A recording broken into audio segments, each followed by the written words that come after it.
Hi guys bros.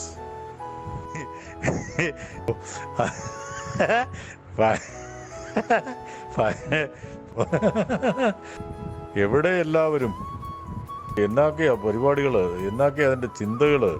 ഓരോരുത്തരും എന്നെങ്കിലുമൊക്കെ പറയുന്നേ. ചുമ്മാ വോയിസ് മെസ്സേജുകളിട്, അല്ലേ എഴുത്.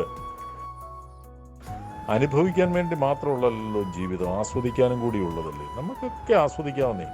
അല്ലാതെ ഇത് എങ്ങോട്ട് പോകുന്നു? പോയാരും തിരിച്ചു വന്നിട്ടില്ല, പോയവരാരും അവിടെ ചെന്നിട്ടുള്ളോ അതിനുശേഷമുള്ളവരും നമ്മളെ അറിയിച്ചിട്ടില്ല. അപ്പോൾ ഭൂമിയിലൊരു ജീവിതം നമുക്ക് ദൈവം തന്നിരിക്കുന്നു. അതിനെ അഹങ്കാരത്തോടെ അല്ലാതെ വളരെ ഇതോടുകൂടി നമുക്ക് പറ്റുന്ന പരിമിതികൾക്കുള്ളിൽ നിന്ന് ജീവിതത്തെ ആസ്വദിക്കണമെന്നുള്ള അഭിപ്രായക്കാരനാണ് ഞാൻ. എനിവേ, അടിച്ചു പൊളിക്കാം നമുക്ക്. ഓക്കേ.